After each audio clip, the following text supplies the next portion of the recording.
Okay, well, today's class we're going to continue looking at architecture and art of the Flavian period, and I am going to give you information that contradicts what's in the textbook. So be aware. I want you to follow my arguments. I don't know quite how far we're going to get today, but I hope I'm going to finish off with Pompeii and Herculaneum very briefly. Well, in the last class I mentioned how Titus died after a very short reign. He died in the year 81. He had a heart condition, which of course was completely unknown of until he died. You could probably guess at it from portraits of him though. And his younger brother Domitian becomes emperor. Now we are told by historians of the time that the Senate wanted to honour Titus for his victory against the Jews by capturing Jerusalem in the year AD 70.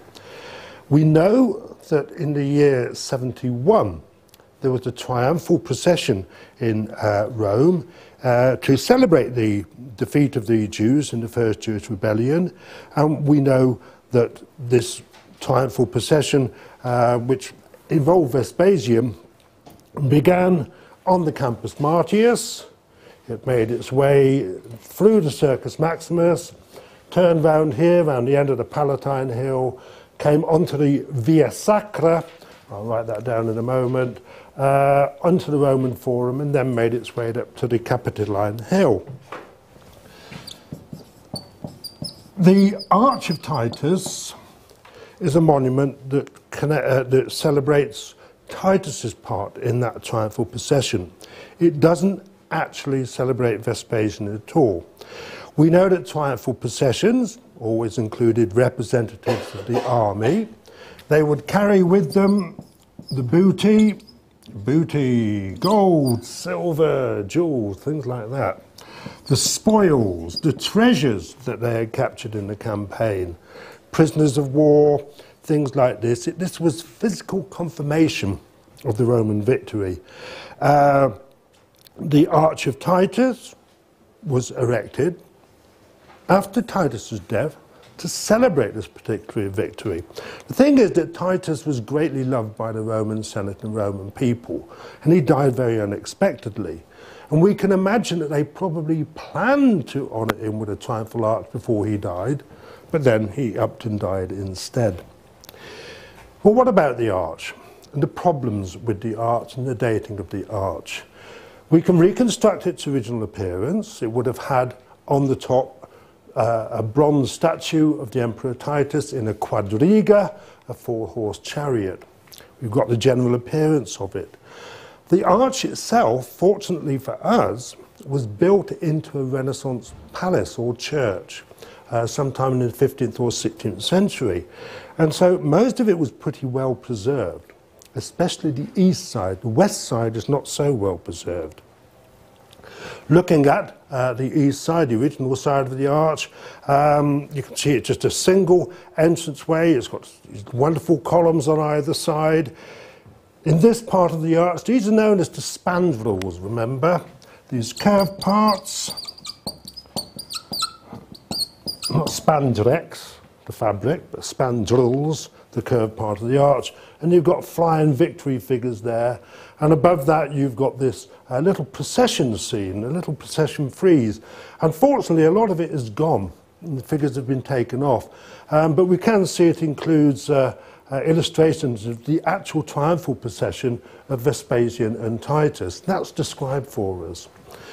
One important thing to notice about this particular arch are these capitals, because these are the earliest known examples of what we call the composite order capital. And again, this is why it's important to try and work out the date of this arch much more precisely. The composite order capital, this is a natural one on the Arch of Titus. This is one somewhere in Syria, I can't remember where now. Consists of a bottom part, which is taken from the Corinthian order capital, and the top part is very clearly from the Ionic order, with that little egg motif going around like that. So those very pronounced volutes like this. So the Arch of Titus has the first appearance of what we can really recognise as the composite order. Proof that the arch was built after Titus died is given by the surviving original inscription on the east side, because it refers to Divo Tito, the Divus, the godlike Titus, son of the Divus Vespasian. And further confirmation in many ways, if you look inside the arch, just at this point here, then you have this wonderful relief carving of an apotheosis. The apotheosis ceremony is when a dead emperor or the emperor's wife became godlike. Not actually a god, but godlike. And at the funeral ceremony, they would burn the body on top of a big pile of wood, and somehow, as if by magic, an eagle would fly out from the top of the funeral pyre, the pile of wood. Obviously, there would be a cage there with a little string attached. And that eagle represented the spirit of Jupiter, taking the spirit of the dead emperor or the wife to the heavens. And this is what we have. That's an apotheosis. There's the head of Titus there, and you can just see the wings of the eagle, the head of the eagle, taking Titus up to the heavens. So there's no doubt about this. The arch was built in honour of Titus after Titus's death. Well, what are the problems with it? Well, the problems are with the two relief panels carved on the introdos here. The introdos, the inner part of the arch. They both show procession, both processions going in the same way towards the west, towards the Capitoline Hill, and this is the back of the monument of King Emmanuel, the one that's always called the wedding cake by Italians. You see, you would expect the arch to have been built fairly shortly after Titus's death. But the style of the carvings in the introdos suggests that the arch was built much later. Now we know that Domitian was highly jealous of his brother's military successes. We know that he hated, I suppose, to a certain extent, Titus. So we can see that it might be in Domitian's character not to want to honour his brother, not to go through the full extent of doing so. Well, let's look at these reliefs and we'll see what they show. The one on the north side shows a triumphal procession. Here you have an emperor. Well, this is an arch of Titus, so therefore it must be Titus. The emperor has got a flying victory behind him. There's a young, half-naked person there and an older person standing there. These represent the genii, genius singular, genii plural, the spirit, the personifications of the Roman people and the Roman Senate. Remember, the word Senate eventually, well, the same root gives us senile, meaning old and aged. So the older person is the Senate, the younger person, the people of the Roman people. You've got a group of people there, their heads covered by the horses to a certain extent. You can see it's a quadriga, a four-horse chariot.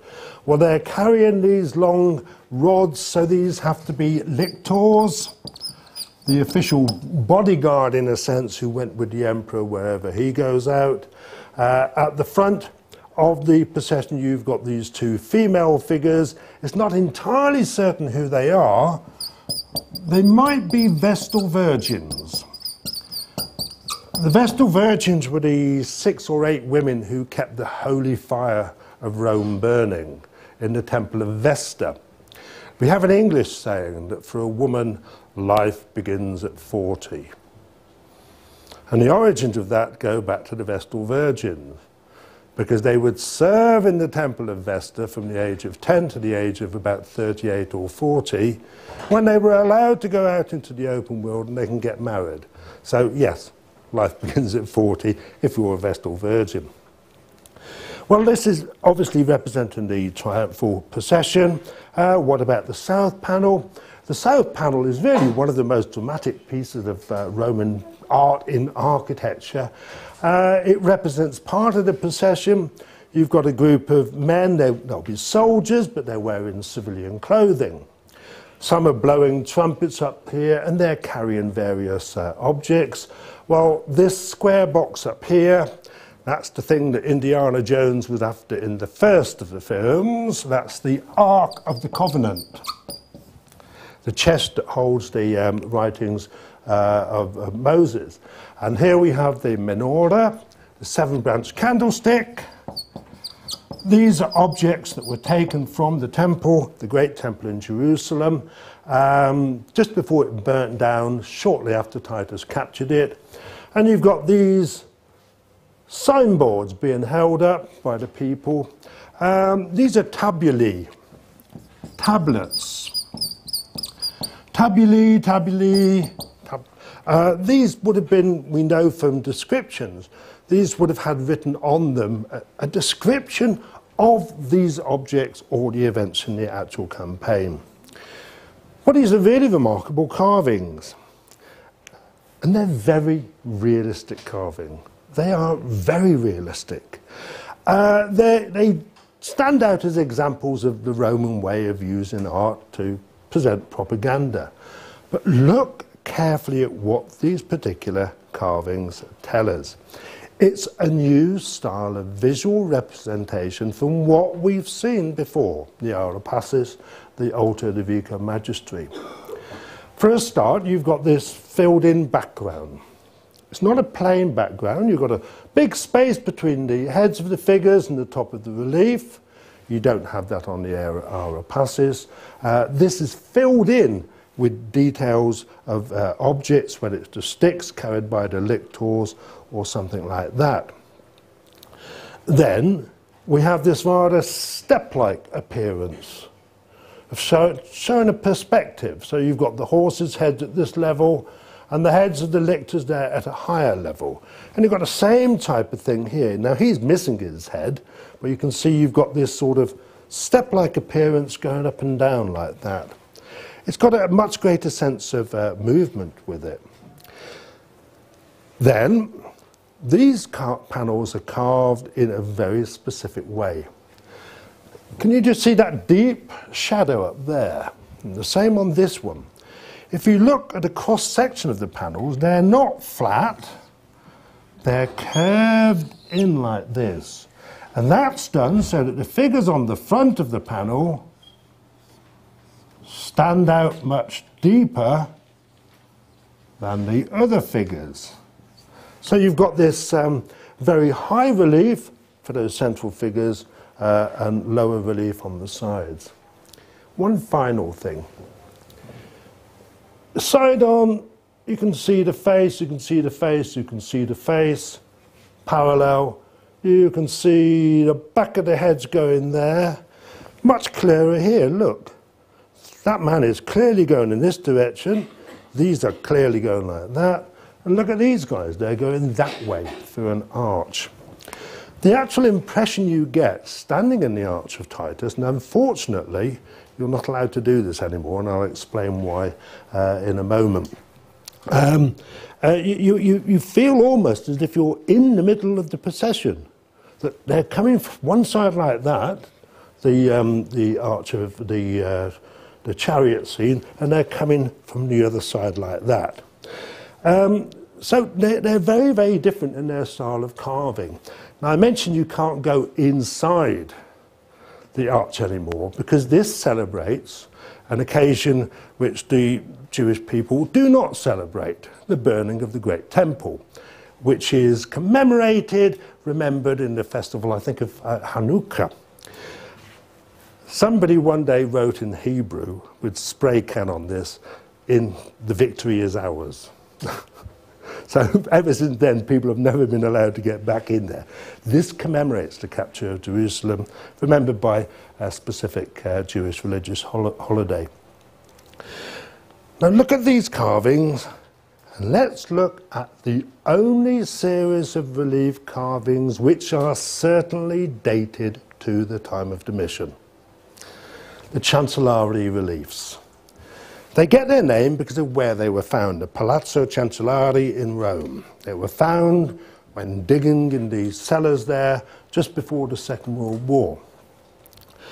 A series of 7 panels found altogether by workmen, not by archaeologists, so the circumstances of the discovery are a little bit uncertain. But it seems that they were found stacked up against each other, resting against a wall, in an area that contained quite a lot of building debris. Well, these panels clearly belong to what must have been a much longer frieze. They stand about that high. They're really quite impressive, a metre and a half high. And as you'll see, we can identify that these panels, we can see that these panels must have belonged to a monument connected with the Flavian family, and it must be Domitianic in date. Well, what do the panels actually show? Well, the panels that have survived, and you can see some of them are rather badly broken, can be divided into 2 distinct groups. We don't have the whole frieze. We don't know if it comes from a temple or from an altar. But when we look at these scenes, we can identify what's going on. Now, in this one, we have a figure who's clearly an emperor, taller than everybody else. Here are 2 lictors, the bodyguard that go with him, so he must be an emperor. Look at his face. No doubt about who that is. It's Vespasian. It's Vespasian coming back to Rome, arriving at Rome, Adventus, in the year 70. Vespasian is not in Rome when he becomes emperor, December 69. He doesn't arrive back in Rome till the following spring.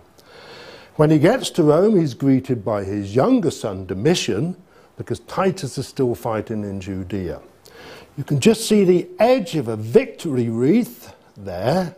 So there must have been a flying victory holding the wreath over Vespasian's head. So he's greeted by this young man. You can recognize this as Domitian. Domitian's hairstyle is so characteristic. I mean, that double set of curls like that. Now, we've got this taller figure here, 2 taller figures. This is the younger man. This is the genius of the Roman people. Now, you can see he's standing on something. So this indicates he's a statue. But the guy who carved this figure didn't quite get it right. It seems that he sort of actually takes his legs all the way down there. This is the older figure, the genius of the Roman Senate. 2 more lictors. Then we have a female, the bottom part of a female. The dress is identical to these 2. We can identify this lady as being a Vestal Virgin from her hairdress, so presumably you've got 3 Vestal Virgins there. There might have been more. Obviously, we don't have the join between that panel.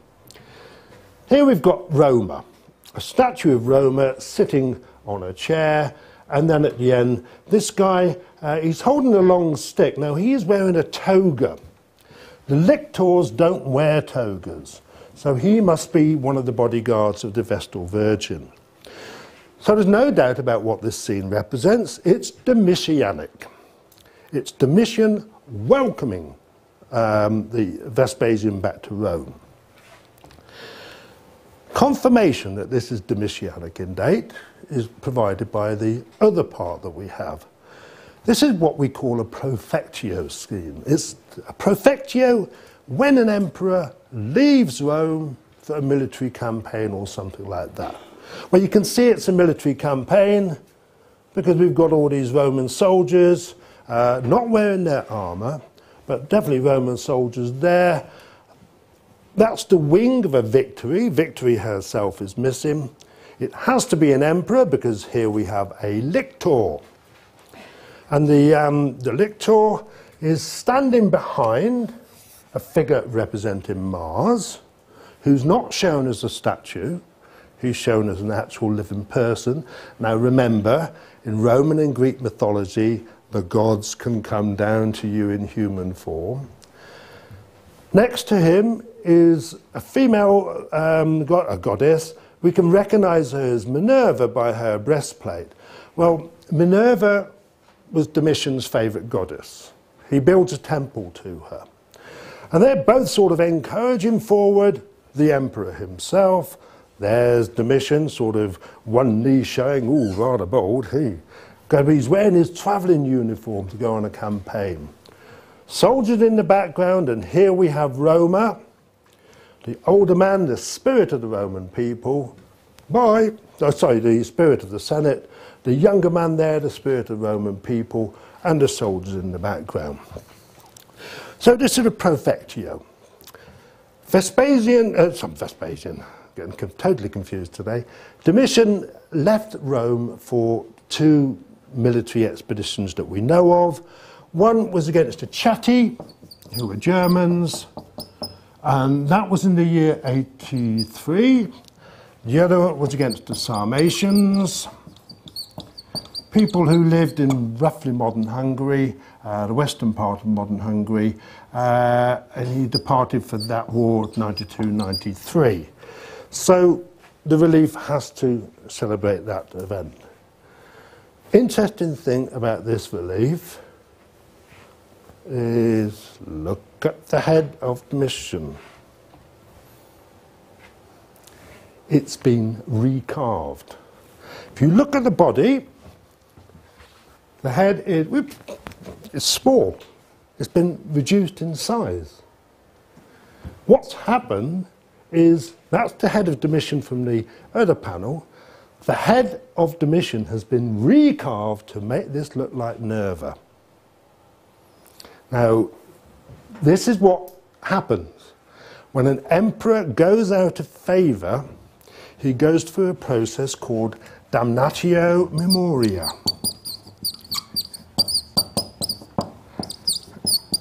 The type of thing which in Soviet Russia was achieved by getting a photograph and an airbrush, and you cut down the photograph and somebody disappears.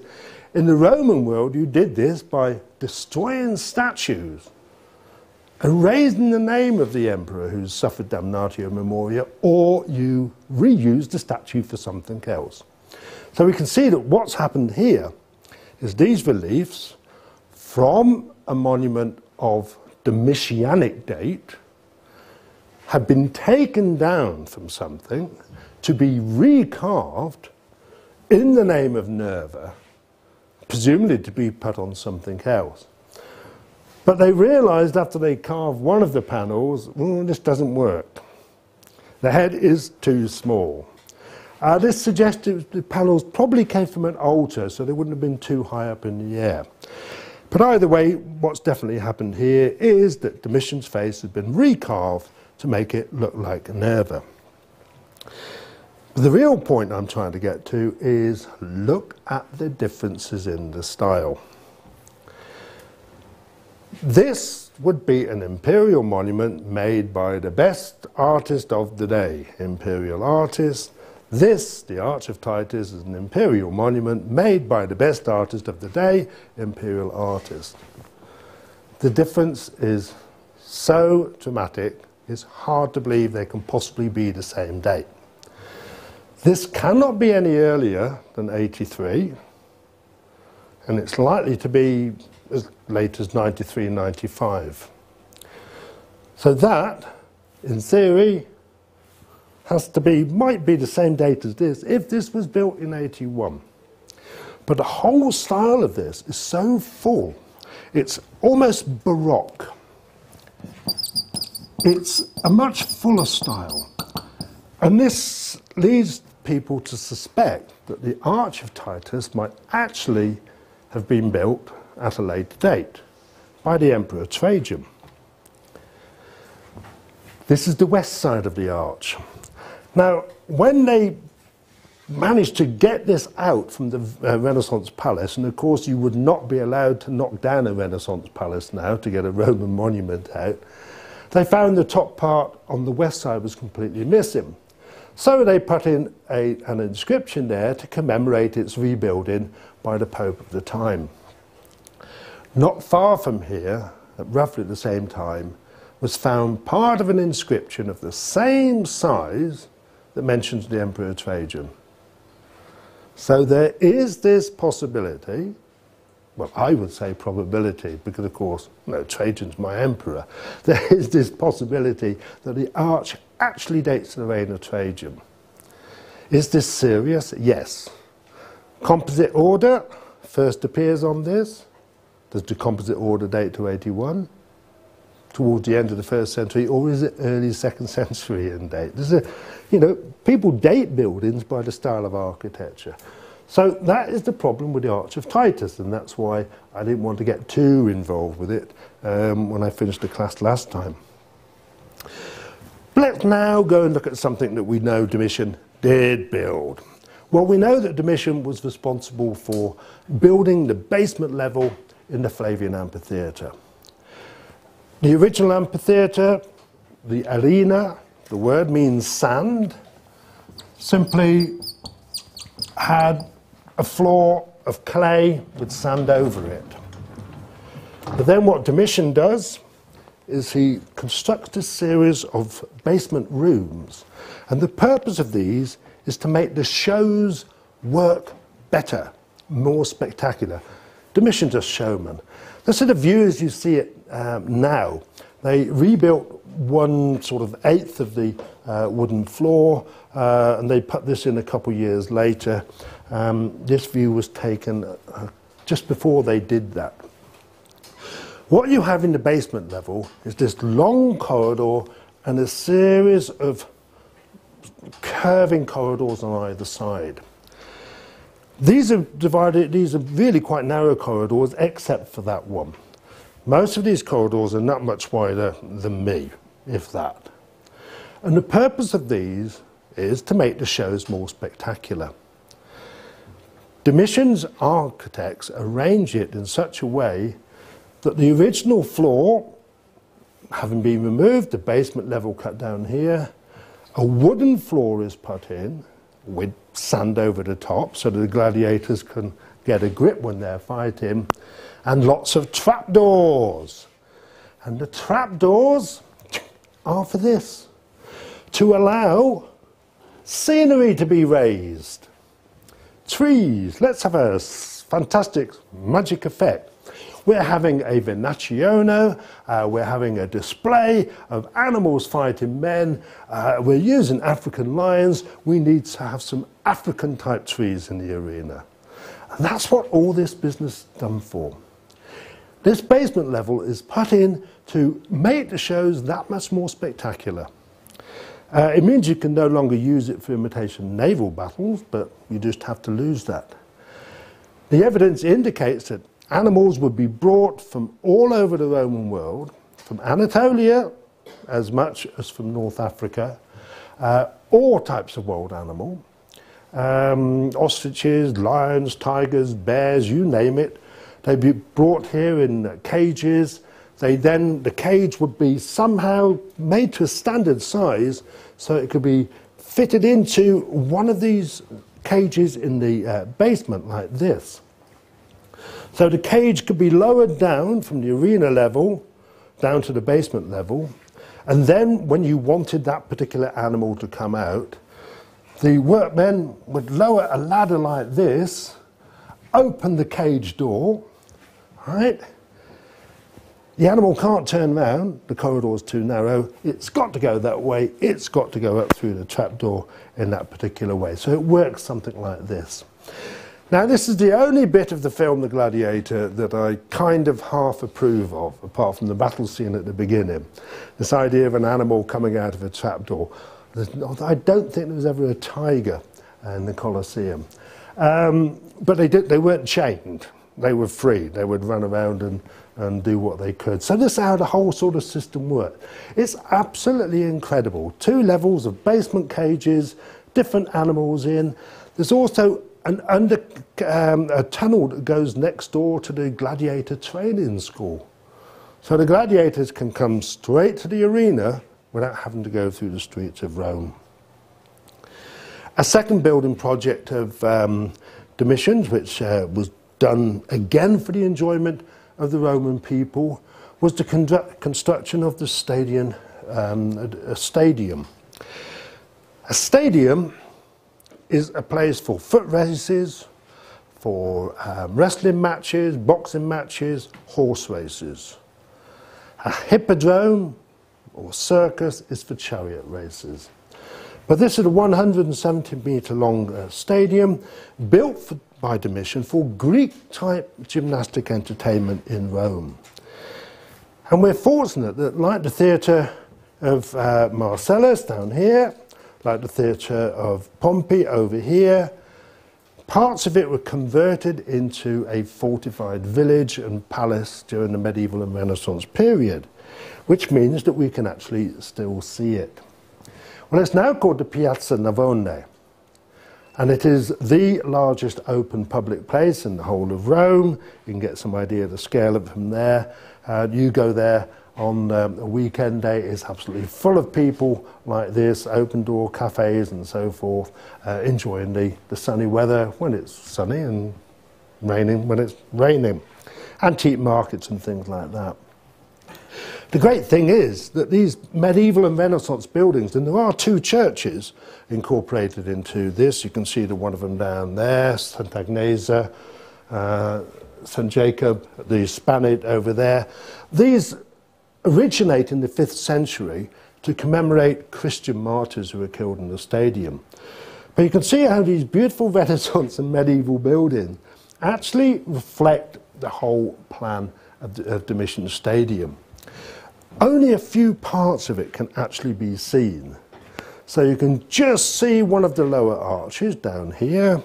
You can get in through that particular part with permission and go inside, and then you can see the white stone. This is travertine stone, this is not marble. And you can see inside, of course, the standard barrel vault method of construction, brick, concrete face brick, using travertine rock for these solid parts like this. So what you can still see there allows us to reconstruct the basic appearance. Normal method of, same method of construction as the Flavian amphitheatre. 2 sets of seats here. So this would be an imma cavea and a summa cavea, no media. The exterior appearance, 2 rows of arches, the lower row in the Ionic order, but with Corinthian capitals at the entrances to the stairways going up there, and Corinthian order at the top. Have I told you about the arch, fornix? No? Oh dear, right, okay then. Useless information time. Are you ready? Yeah, this is the part you all like, I know.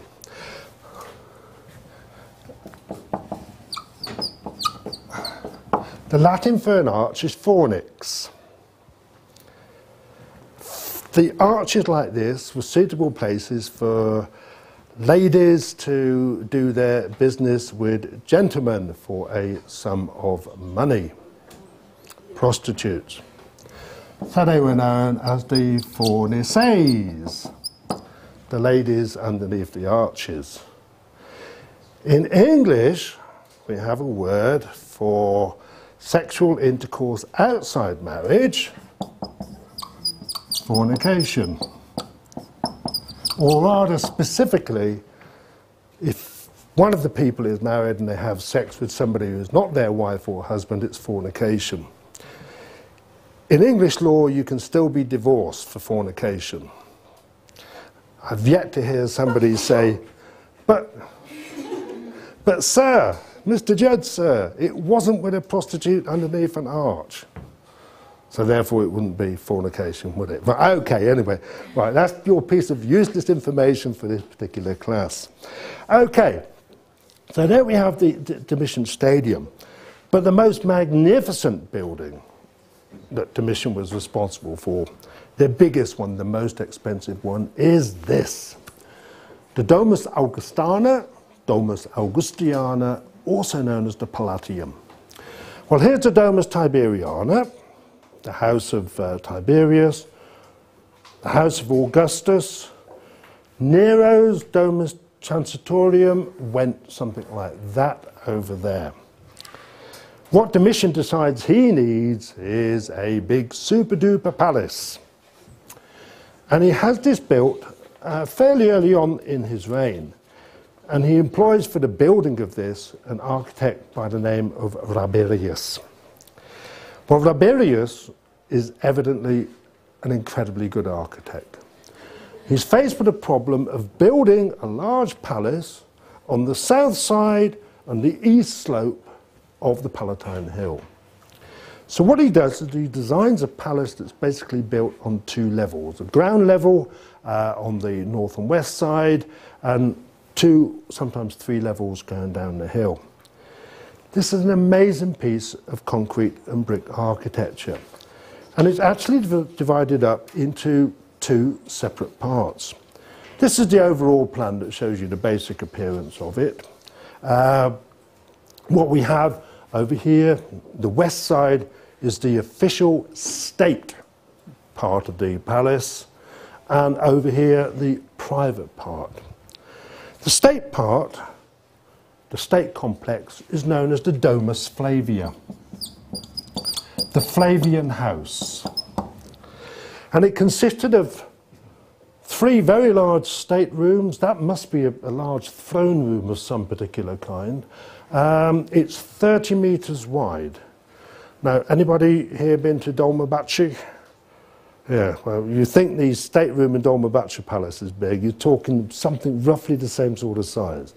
Absolutely enormous. 30 meters wide, at least 30 meters high. Behind that, a garden complex, a colonnade, and at the end, this very large state dining hall. So that's what it all looks like in plan, this enormous building here, which may have had a concrete barrel vault, because 30 meters is just a bit too wide to put a conventional wooden roof on it.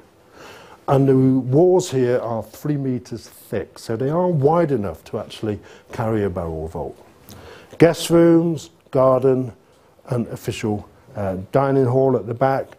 Unfortunately, very little of it survives above ground. You've only got this much left of the state throne room, but you can see brick and concrete, originally with marble facade. This is looking over the garden area with octagonal fountain, looking at the back of those state rooms there. Another view to one side of that, which makes the fountain look a bit clearer. You have to imagine, of course, the effects here, all the water flowing, keeping the air cool, and so forth. Then at the back you have the Senatio Jovis, the dining hall of Jupiter, almost 30 meters wide. We have a description of the interior by a poet of the time. He tells us that 3 different types of marble were used in the decoration of this. So this is the official dining room. But then we have this private part over here. It seems that the private part was known as the Domus Augustana. So Domus Augustiana is the name for all of it. Domus Flavia, the state part. Domus Augustana, this part. The references are not totally clear. This is basically built as Domitian's private quarters, and it's got this lovely semi-sunken garden, a hippodrome or stadium garden. Remember, this is built on the side of the Palatine Hill, the slopes go down. One of the later Roman emperors put a private amphitheatre in there, which you can just see the foundation of. The buildings themselves, the central complex here, presumably where the servants lived, the cooking was done, but all the evidence points to Domitian's private apartments being in that sunken garden area there. Well, the central part seems to have been on 2 levels. It's not, again, not entirely clear, but these niches must have contained statues, and they make more sense at a higher level than at a lower level. But the lower section, a stairway coming down like this to this wonderful sunken garden. Again, a massive fountain complex here, a high wall on all sides. The stairway comes down from there, you come round the corner, and then at the back of this you've got a little series of private dining rooms. An octagonal one there, 2 square ones here, a big one over that side. This is the ground level, so you see there's an enormous sort of depth down. Rabirius, the architect, maximising everything he can do to build this palace out from the hill to make as much use of the space as possible. The private complex also includes this very remarkable feature here called a pulvinor. The pulvinor is a private viewing box for the emperor to sit inside there to watch chariot races in the Circus Maximus. Here's the pulvinor here, the private part, the private viewing box. Here's the Circus Maximus down there. Heaven knows why the Roman city authorities allowed the construction of that building there, but they did. And this would be a view looking up from the Circus Maximus to the pulvinor, which is just in this area here. So this is very much a private area for the emperor. Well, it doesn't look terribly impressive today when you know, all the marble has been taken off. Marble can be burnt and made into lime. Lime is what you need when you make cement and mortar and concrete. So this is where all the marble statues have gone. The bronze statues melted down for something else. We've got a very few traces of the decoration. I mean, this is so surprising. The Domus Aurea, we've got much better evidence for its decoration than for the Domus Augustiana. But for example, in the Sonatio Jovis, we can see that the walls were inlaid with panels of different marbles from all different parts of the Roman Empire. We have one or two surviving pieces of griffin friezes like this that must have decorated the walls. The griffin, a mythological animal from the East, and a few pieces of statuary. These are more than life-size statues of green marble of Dionysus and Hercules. This one was almost certainly the inspiration for Michelangelo's David. There are so many similarities between that one and the David. So how are we doing for time? 5 minutes left. 5 minutes left. 5 minutes left. Yeah, well, I'll just continue with this then. I know I can get right through to the end. We leave that particular palace complex just to come back to the question of sculpture. And I'm going to bring you to this, which is illustrated in the textbook, I'm pretty certain, which Ramage and Ramage describe as being an example of this late Flavian Baroque style. Well, you can see they've got these beautiful modelled cupids. They're so energetic, they're doing different things. They're sort of helping Mars and Venus. They're carrying Mars's shield there. They look like they're carrying his quiver containing his arrows there. They're carrying his drinking cup.